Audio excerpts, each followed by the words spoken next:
Bonjour, moi c'est Sid et aujourd'hui nous allons parler de Warhammer 40 000. C'est parti. Comme je vous disais en introduction, nous allons parler de Warhammer 40 000, mais pas de Hachette Collection. Cette fois-ci, nous allons parler de ma livraison que j'ai commandée chez My Hobby Place. Donc, à titre personnel, j'ai décidé de jouer l'Empire Tau et la Ligue de Wotan. Pourquoi deux armées? Parce que les taux sont essentiellement sur le tir et on m'a dit que c'était compliqué comme entrée de jeu, mais c'est les figurines que je préfère. Et la Ligue de Wotan parce que j'adore les nains. C'est parti pour le unboxing. Alors voilà tout ce que je me suis commandé pour commencer mes Wotan. Il y a lui, l'arcanoniste. Voilà. Il y a lui, Nemir, la stratège. Essentiel, Bury, les dés Wotan. J'en ai pris deux. Les cartes techniques. Voilà. Et surtout le codex. Et évidemment les piles de mission. J'arrive à le trouver. Donc j'espère quand même monter mon armée d'ici décembre de Wotan et pouvoir commencer en janvier la première petite mission. Donc on va déballer tout ça, je vais vous montrer. Normalement je crois qu'on n'a pas le droit de le montrer, mais je vais vous montrer 3-4 pages. En tête de proue, moi j'adore la couverture, c'est Bury. Voilà. Lui je le kiffe vraiment avec son épée là, il est trop stylé. Voilà. Derrière, il y a une représentation de tous les Wotan. Voilà. Alors je vous montre vite fait. On va pas les règles de règles parce que bon, j'arrive à le trouver. Celle-là, je l'adore, cette illustration. C'est celle que j'ai d'ailleurs sur mon bureau. Et après, bah, vous voyez, vous avez les schémas de couleurs vite fait. Voilà. Je vous explique tout le lore avec des illustrations. Celle-là, elle est énorme. Bury. Bury, c'est vraiment mon personnage préféré chez les Wotan. Avec cette représentation des tyrannides là. Et du coup, il faudra des tyrannides. Voilà. Je vais passer outre le codex. Hein. Ceux qui veulent savoir ce que c'est, bah, il y a tout sur internet. Hein, pour ceux qui cherchent. Après, il y a les dés.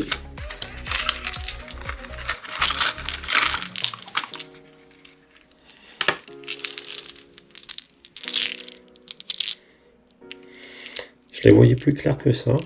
Et là, bon, après, voilà, ils sont quand même bien, hein, mais je les voyais plus clairs, plus émeraude.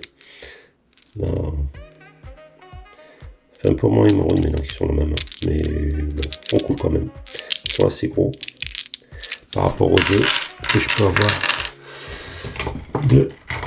par exemple, de chez Hachette. Vous voyez, la grosseur, il y a bien une différence. Voilà. En termes de grosseur, mais bon. Donc, je suis content des dés. On va commencer par le savon fou. Donc il y a deux options, casqué et non casqué. Alors pour ceux qui ne le savent pas, n'essayez de ne pas abîmer vos boîtes parce que ça peut avoir de la valeur. Bon après, pas une valeur folle, mais ça peut prouver que vous avez acheté votre figurine. Voilà, donc savon fou avec la petite notice de montage, simple. C'est du easy to build, on dirait. Même pas. Non, c'est pas du easy to build, mais voilà. Donc,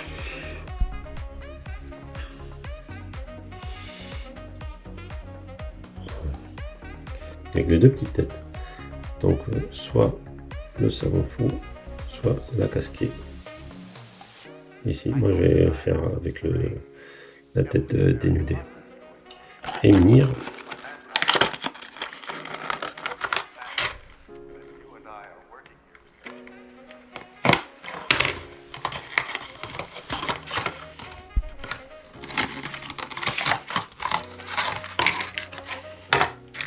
pareil. C'est simple à monter. Voilà.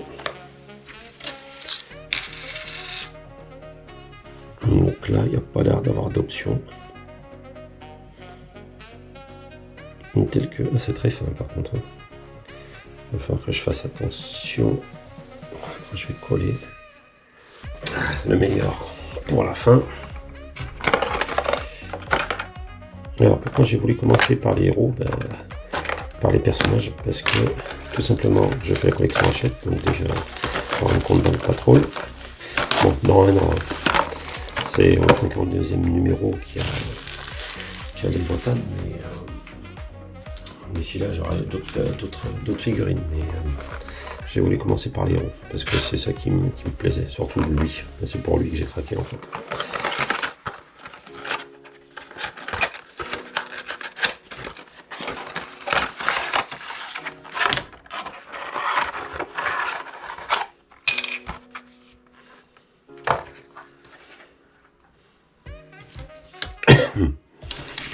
Donc il y a sa petite carte technique derrière.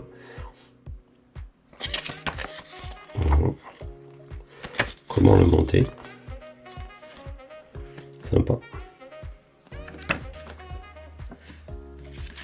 Est-ce qu'il y a une option? Pas d'option. Il n'y a pas d'option. C'est tel que quoi.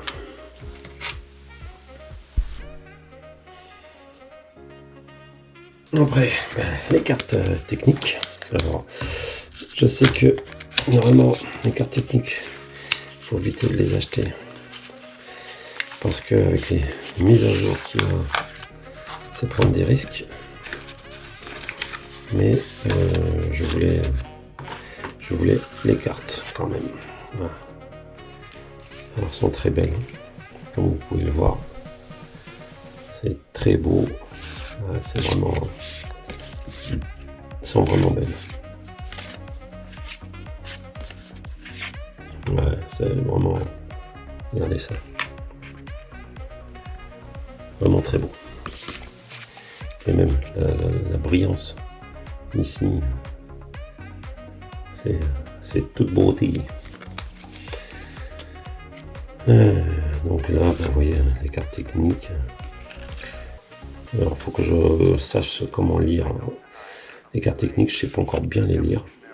Mais voilà, il y a tout dedans. Il n'y a pas les coups en point. Mais il y a toutes les cartes techniques. Il y a ce qu'elles font. Et là, règles d'armée. D'accord, ok. C'est sympa. Et vraiment tout le monde. Voilà. Donc ça à lire. Elles sont un peu, ils ont pris un peu l'arrondi. Mais bon, alors ça va me servir un peu moins rapidement. Mais ça va me servir quand même. Hein. Je ne les ai pas achetés pour rien. On m'a dit qu'il fallait absolument pour pouvoir faire des parties de Warhammer 40 000. Donc c'est les sauts capitulaires. Voilà. On m'a dit que c'était obligatoire si je voulais faire jouer à Warhammer. Donc hop, voilà. Alors ouais, il y a beaucoup de cartes. Je pensais pas qu'il y en avait autant, c'était autant dense. Donc il y a 10 piles déploiement, pile principale, pile péripétie et pile mission secondaire et pile challenger. Alors apparemment les piles challenger ça se fait plus, de ce que j'ai compris. Voilà, bon c'est un petit livre de règles. Les jetons, sympa. C'est sympa. Les cartes déploiement. Voilà. Ouais, c'est pas mal. Mission principale, d'accord. Après, il faut que je voie, il faut qu'on m'explique tout ça, comment jouer, puisque entre l'idée que je m'en fais et comment on va y jouer, ce sera deux choses différentes. Donc, hâte de faire mes premières parties, ce qui devrait arriver début d'année, comme je vous disais. Voilà, donc on verra à ce moment-là Mais ouais, pas mal de choses à connaître, à lire pour Warhammer 40 000. Après, ces missions-là, comme elles sont bien marquées, c'est de 2025 à 2026. Alors c'est juin 2026, j'imagine, parce que normalement cet été, enfin l'été prochain, il va avoir la V11, et du coup ça va changer. Donc c'est des cartes qui durent une saison en fait, tout simplement. C'est pas mal, ça permet de renouveler le jeu et donc ça là-dessus, sur cet aspect-là, j'aime bien. Voilà. Donc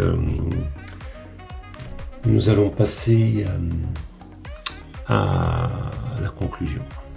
Ma livraison a été un peu longue du fait qu'elle était en rupture chez ma Hobby Place. J'ai attendu 2 semaines afin qu'il soit approvisionné, plus 2 semaines de livraison, soit 1 mois après avoir commandé, j'ai eu ma livraison. Voilà pourquoi je l'ai eu un peu en retard. Les sauts capitulaires, je les ai eus chez un autre revendeur que j'ai trouvé sur internet. J'étais bien content de les trouver parce que ils sont partis comme des petits pains dès le début, et pour les trouver c'est une vraie galère, et sur internet et sur les sites comme le Bon Coin, Vinted, ils sont vendus hors de prix. Donc je suis bien content de les avoir trouvés chez un revendeur à un prix raisonnable. Donc le codex, comme je vous disais, je ne peux pas vous montrer en détail l'intérieur, sinon je vais avoir des problèmes. Mais voilà, sachez qu'il est très bien. Et si tous les codex sont comme ça, je n'ai pas le codex taux, parce que j'ai décidé de commencer par les Votann, et que la V11 n'est pas si loin que ça, c'est dans 8 mois à peu près. Et donc j'ai pas envie de dépenser 45 € dans le bouquin, tout simplement. Et les nains, vu que j'ai décidé d'avoir en premier, et ben c'est par eux que je vais commencer. Après je verrai si j'arrive des fois à trouver le bouquin à un prix pas cher sur un site de revendeur, pourquoi pas. On verra à ce moment-là. Pour les cartes techniques des Votann, j'ai trouvé elles sont super jolies, agréables au toucher. C'est très soigné. Donc après, j'espère que avec les mises à jour qui sont à peu près tous les 3 mois, eh ben, ça sera juste les coups en point et non les aptitudes de la carte. Comme ça, je peux très bien jouer avec la carte. Après, on m'a conseillé avec le code barre qui est derrière le bouquin, ou je sais pas où exactement son codex. Apparemment, avec l'application, on peut avoir la mise à jour gratuitement sur votre téléphone grâce à l'application. Donc ça, il faut que je me renseigne. Je sais pas trop exactement le fonctionnement. Voilà. Pourquoi j'ai pris des personnages nommés en première figurine et non une Combat Patrol. Comme vous le savez, je suis abonné à Hachette Collection, et dans 1 an à peu près, j'aurai la Combat Patrol des Votann de la V9. Donc j'ai pas envie d'avoir des doublons, comme c'est la dernière armée, c'est pas de la veille qui vont changer ou qui vont exclure des figurines. Alors, je croise les doigts pour ça. Donc je compte pas non plus faire des doublons et des achats inutiles, donc j'ai commencé par les figurines. La prochaine fois ça sera une Combat Patrol, mais je la doublerai pas. Et après on va voir ce qu'il faut pour jouer les Votann. Voilà, je suis très satisfait de mes achats, j'ai hâte de les monter. D'ailleurs, une fois que j'aurai coupé cette vidéo là, je vais aller m'atteler à les monter, pas forcément les peindre, mais au moins les monter. Voilà, cette vidéo est à présent terminée. N'oubliez pas de me laisser un petit pouce bleu pour me dire si vous avez aimé ou pas, un petit commentaire pour échanger avec vous, notamment échanger sur les Votann, que ce que vous en pensez vous également. Et n'hésitez pas à vous abonner pour louper aucune autre de mes vidéos. Merci à ceux qui le feront. À très bientôt.